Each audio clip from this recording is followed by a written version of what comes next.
DeWanna Bonner will be the spark the Atlanta Dream need off the bench as they head into playoffs.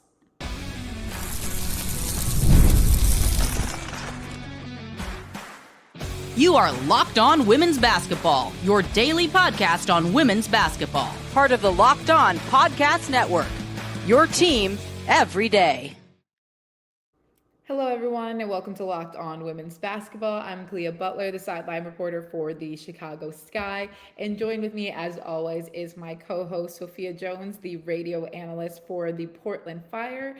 And what we are jumping into today, well, the WNBA is continuing to grow. The Fever and Sky game that happened this past Sunday averaged 3.31 million viewers. I was one of those viewers. We'll talk just what the league looks like as we are heading towards the back end of this season. We have Unrivaled coming up, obviously, just what the growth of women's basketball has looked like, because we always have to pay homage to what we are obviously covering. We also have some games today as well. The Valkyries going up against the Liberty will be the big highlight of tonight's slate. But first, we have to get into this DeWanna Bonner to the Atlanta Dream contract. So, DeWanna Bonner, free agent, signed with the Dream following her contract buyout with the Phoenix Mercury. The Mercury obviously are not heading to the playoffs this season. This was kind of like not surprising to an extent. Once, Sophia had her great coverage of breaking the news of DeWanna Bonner having her Mercury buyout, this leading to going to the Atlanta Dream was the most expected fit for her. Sophia, in your interpretation of obviously, DeWanna Bonner, what she can bring to a team, especially who may be without a Bree Jones for some time, or is still with Bree Jones, but whatever the case may be, you have Angel Reese, you have DeWanna Bonner that can come out, be that spark off the bench that could be really needed as they approach the playoffs. Definitely. About 10 days ago, Coach Semesco, Atlanta Dream head coach, told reporters that Bree Jones does not have a timetable of return for a left leg injury. So because her status is very up in the air, you're losing that spark coming off the bench and just another taller player that can provide you some size, whereas DeWanna Bonner definitely helps to fill some of that void. Not as interior dominant as Bree Jones is. She's more of a slasher from the perimeter, can also shoot a couple 3-pointers. So I think that will be a bit more of her role. But looking at Bonner having 3 Six Woman of the Year awards coming off the bench is a position that she's actually used to being in and a position she's very successful in. And it does take a certain skill to be so effective coming off the bench every single game, because you have a little bit of time to sit back, observe, see how the game flow is going, and really pinpoint where you can be effective. So with Bonner already having experience doing that a lot of her career, it'll definitely fit in with Atlanta. And I think the specific spots that she can pinpoint to be effective is definitely 3-point shooting for Atlanta. When they lose games or they're not competitive in games, you can see that the 3-point percentage is usually on the lower end. So that will definitely help. And always just providing a lot more interior help as well, because looking at their current 4-player, who is Naz Hillman, a bit more undersized. She doesn't play like that. She is a strong woman and will go to battle every single time down in the post. But Bonner has some more size on it. If anything, just presenting more of that vertical spacing that I think Atlanta could really help or really benefit from. So those are the 2 main areas I think DeWanna Bonner can really be effective in. And she can still move and get down the floor really well. And looking at the amount of fast break points that Atlanta gets per game and the pace that they play with, she can just, trust that Angel Reese is going to get the rebound and then sprint down the other way and get a couple easy looks.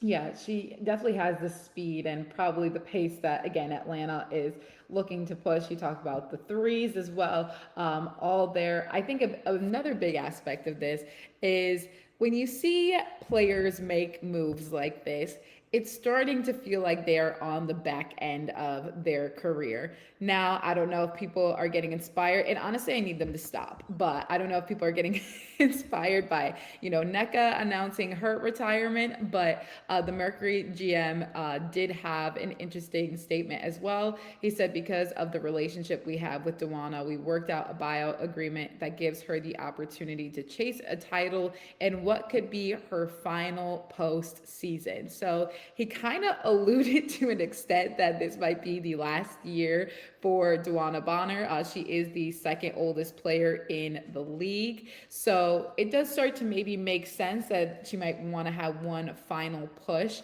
Again, obviously a champion already, but one final push at a championship to kind of seal out her career. She obviously ranks third in league history in career points. She's also fifth in league history in career rebounds. So when you have that alongside an Angel Reese, there will be no rebound untouched, let's say, for the Atlanta Dream, which is going to be beneficial not only for their style of play, but obviously as they approach the playoffs, of kind of just having that edge with a team. But does kind of give that maybe this could possibly be the last postseason berth we see from DeWanna Bonner. It does. And looking at how many years she played with the Phoenix Mercury, she played with them for the majority of her career. To willingly step away from that organization so that you can win a title, it's giving I don't really care about retiring in their jersey, but I just want to have another shot at getting a championship. And so that part does kind of allude to her being on the back end of her career. We'll see. But another thing with her fit in Atlanta that I think will really, really help is that experience that she has as a veteran, one of the top scorers in WNBA history. Because looking at Atlanta's playoff run last season, they made it, or they got beat by the Indiana Fever in that series. It was a competitive series that went to 5 games, 5 out of 5. And in the last couple minutes, Atlanta kind of had the game in their hands and then wavered and left the door open for Kelsey Mitchell to stride in through. And that's exactly what happened. And I think when you have a player like DeWanna Bonner, who has been in the playoffs for so many years and been in a lot more situations, as opposed to a dream group that is a bit more inexperienced in that area, that's just another really, really big benefit when you're looking at the dream making a push before the playoffs and during the playoffs.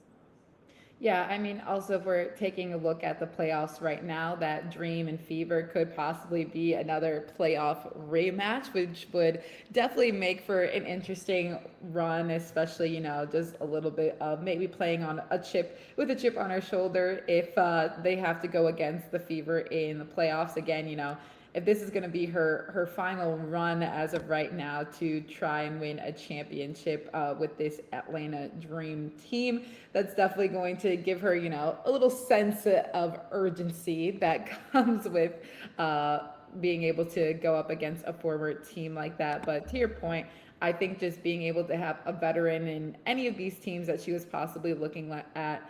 I know the Liberty were a possible team to be looked at, as well as the Aces, but kind of, as I mentioned before, this definitely just seems like the best level of fit for her, and especially kind of in a space that they need the most support, and just a little extra boost. So again, when you have a 6-woman like that coming off the bench, just kind of filling out a roster that has obviously been very efficient on their own, but could use some veteranship and experience when it comes to this playoff push. We've seen how beneficial just having at least one veteran and kind of like a younger mix like that has brought just a sense of calmness and ease to maybe even a Washington team right now, whatever the case may be. You can't be experienced when it comes to the postseason. But stick with us, because speaking of some teams that will be in the postseason, we have the Valkyries going up against the Liberty tonight. And if the Valkyries can continue their dominance over the Liberty.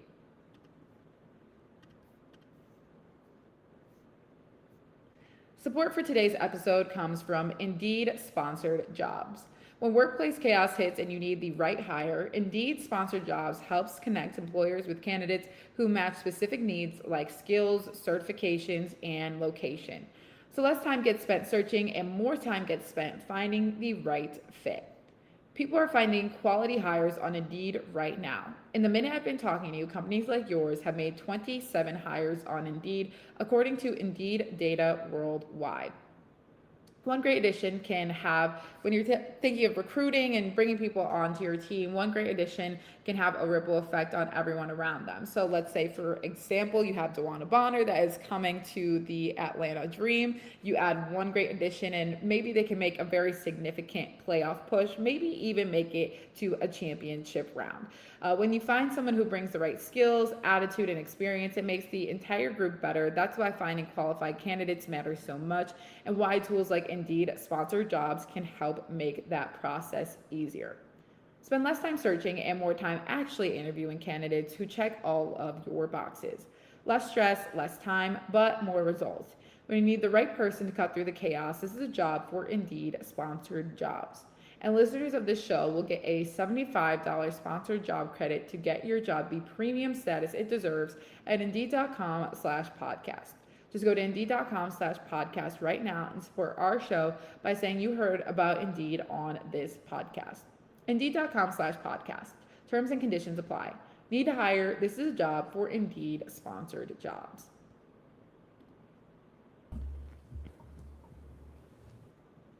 All right, taking a look at some game previews today, we have the Valkyries going up against the Liberty. The Valkyries had obviously a little bit of a rough patch, let's say, not really, but to an extent, they dropped a couple of games. They fell to the Lynx and they fell to Chicago, but they were able to bounce back from the Lynx. They've done very well against the Liberty this season. They've done excellent on their defense with the Liberty. They've held the Liberty to 70 and 67 in the games that they have played against them so far this season. What can we maybe expect from this game, Sophia? And what can the Liberty possibly do to try and surpass that 70-point scale that the Valkyries had held them to? Well, I think for the Liberty, they're getting the Valkyries at maybe a better point in their season because the Valkyries just played the Connecticut Sun yesterday. So they're getting them on the back end of a back-to-back on an East Coast road trip. So that part you can look towards benefiting the Liberty. And whenever you have a team that's coming in maybe a little tired, that's when your signal should be going off that you need to push pace and be the first team out the gate to throw the first punch. And for the Liberty, a lot of that, I mean, so for as much as she's been doing this season, it hasn't gone as much notice, but Brianna Stewart has still been having a really fantastic season. I mean, the talent in the WNBA is at such a high level right now, but she is truly still putting up like MVP like numbers, averaging just about 21 points per game, doing it efficiently as well. So, but she's been that constant. I think when you look at the Liberty wanting to put together a total and complete game, because if you allow production to just come from one person, the Valkyries are going to shut that down. We saw it a couple of games ago when they really shut down Nafisa Collier and didn't allow her to get going. And Stewie kind of in that similar position. And for the Liberty, they can rely a bit heavily on her. So want to make sure you're diffusing enough of the offensive responsibilities to force the Valkyries to not just sit and have their game plan and not be forced out of it. So automatically look towards a player like Sabrina Ionescu, who, when she gets going, she can really control the entire offensive rhythm of her team. That is what needs to happen, as well as Jonquel Jones hitting outside shots, because with the frequency that the Valkyries shoot and make three-pointers, you also need to shoot and make some three-pointers at your own pace. So want to make sure you're doing that. And I think for the Liberty, having Leonie Phoebish back has been a really big help, just providing a lot of that defense and stability on offense. So she's definitely been a major help having her back on this roster. And I think, or just looking at the most recent injury report, Satou Sabli is still listed as out. They're not going to have her, but it still needs to come from a lot of other players. I think even looking at someone like Maureen Johannes, who everyone loves her one-legged threes, but she's going to need to pull a couple of those three-pointers out today again to match the rate that the Valkyries can knock those down.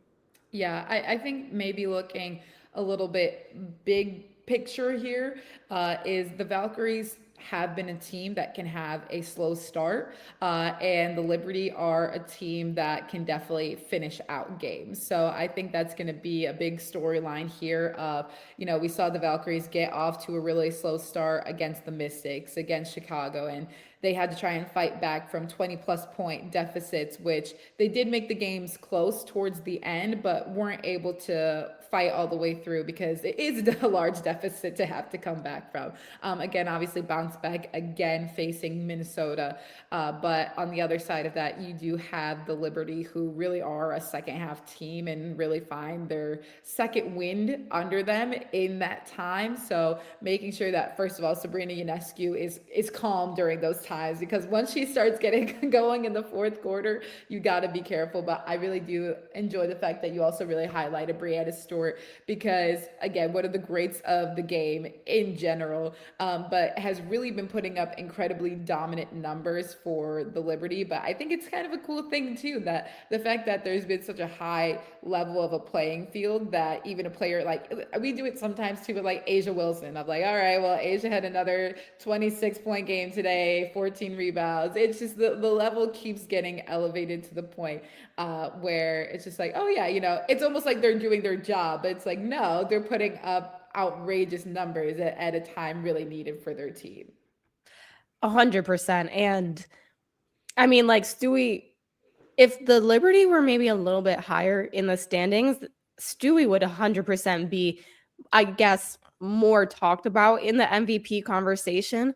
But like I said, she's averaging 21 points, 8 rebounds, 3 assists, 1.3 steals, doing that all while shooting pretty well from the field. So with those numbers, she is really helping to keep New York afloat right now, quite frankly. And I think the question also begins to stand with the Liberty, that now seedings begin to matter a little bit more. Right now, they're in 6th place, so they would have the matchup against the Las Vegas Aces. They beat the Aces in the Commissioner's Cup final. However, Asia Wilson was not playing in that game, which of course affects a lot. But with the playoff field set, now with a lot of these games where, they could kind of go either way, these teams are really going to want to make sure they do their due diligence and try to boost their seedings as much as possible to get a favorable matchup. And I'll also bring up, for the Valkyries, they are going to be having a couple of departures very soon to go compete with their clubs for the FIBA World Cup. I keep wanting to say Eurobasket, but that was last year. For the FIBA World Cup, they'll be having a couple of departures, and so they might have some players that miss some games. So the Valkyries are going to be coming in this game equally as motivated to get this win, so that if there is any drop off because of their international players being gone, that they'll be able to stand for it.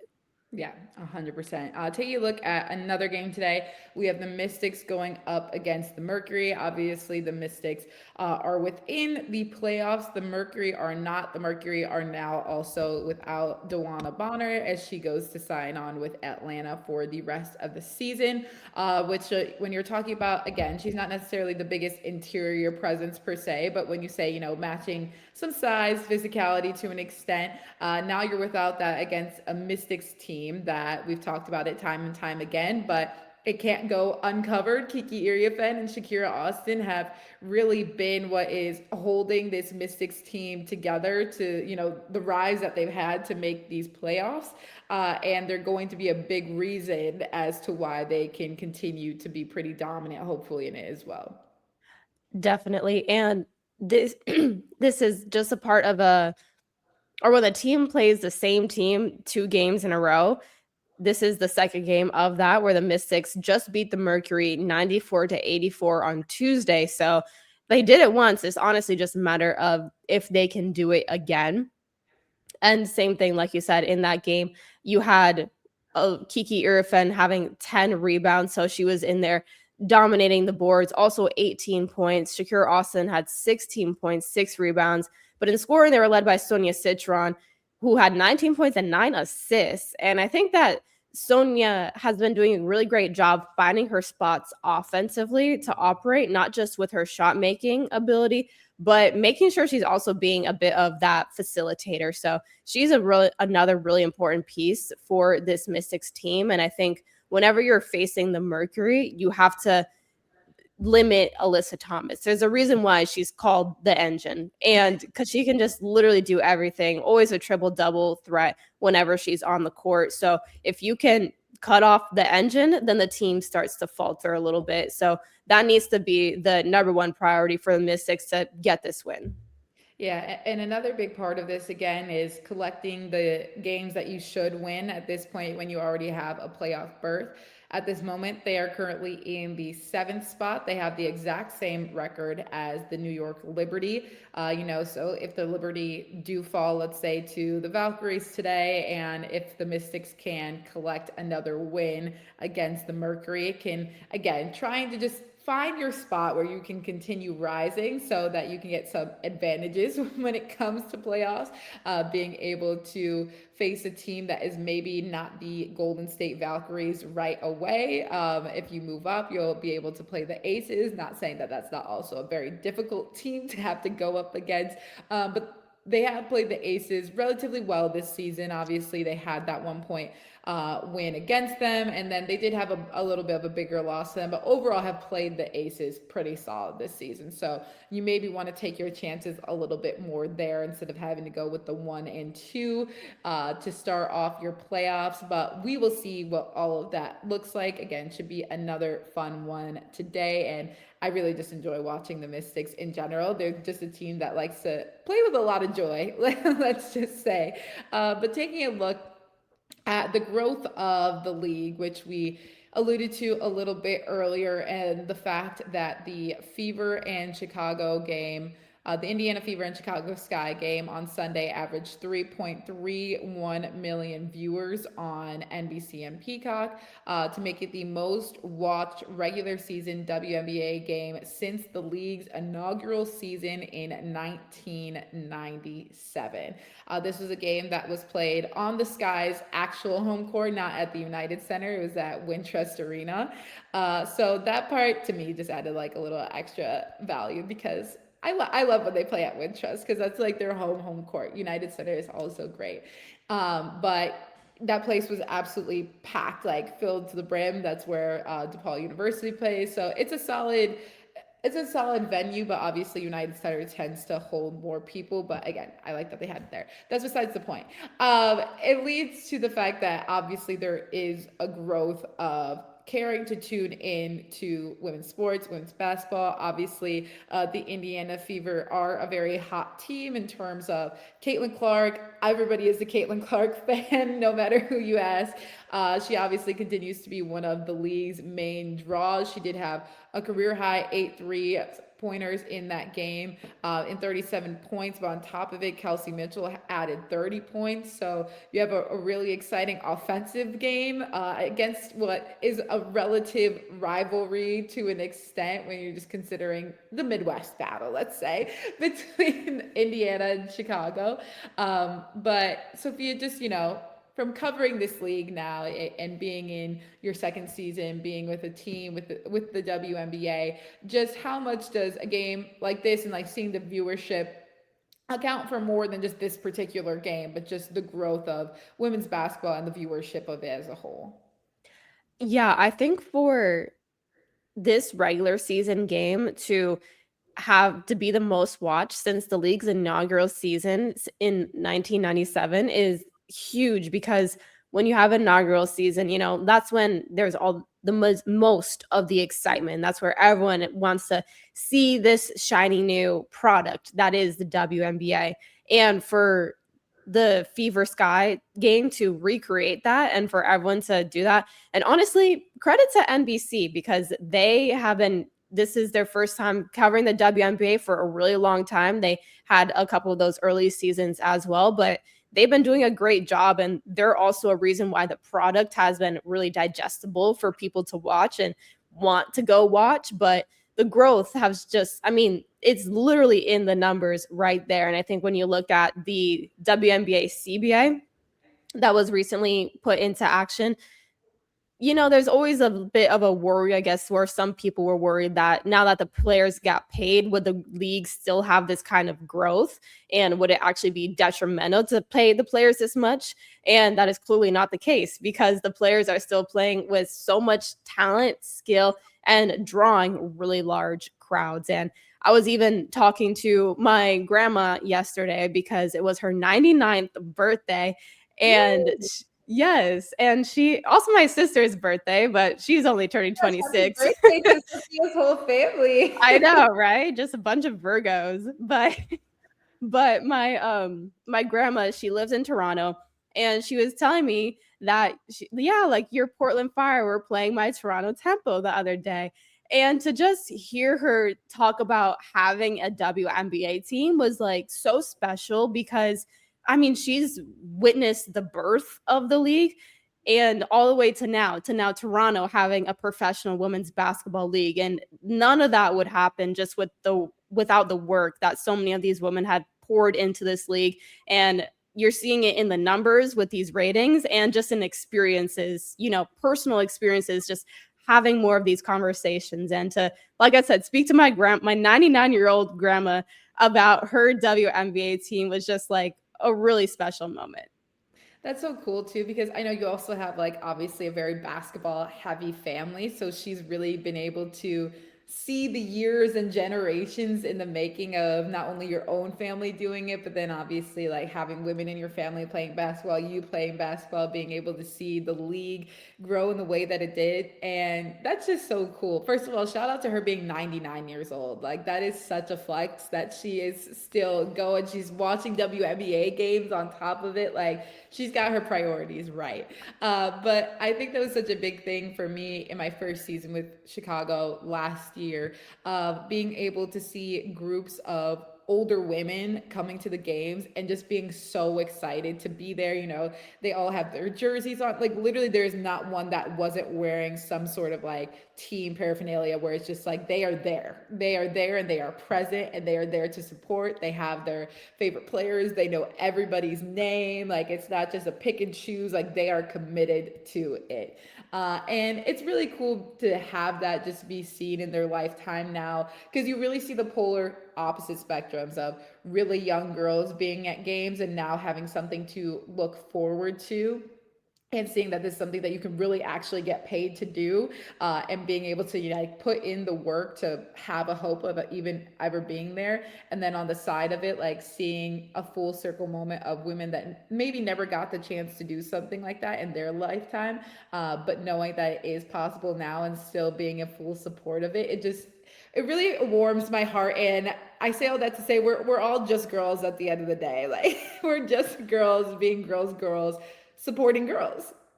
No, exactly. And I even think about like going to Portland Fire games where like a lot of these older women are like having the most decked out gear out of anyone, actually. And they're the ones that have really put in the work, not even just with women's sports, but I feel like, in the entire women's rights movement to have these kinds of results. So, like, similar to you, it just really warms my heart, puts a smile on my face, and we love to see it. We love it, and we love covering women's basketball with you all. And as always, thank you so much for watching Locked On Women's Basketball. We will see you all again tomorrow. I will be here, and then you will all get to see Sophia on Monday.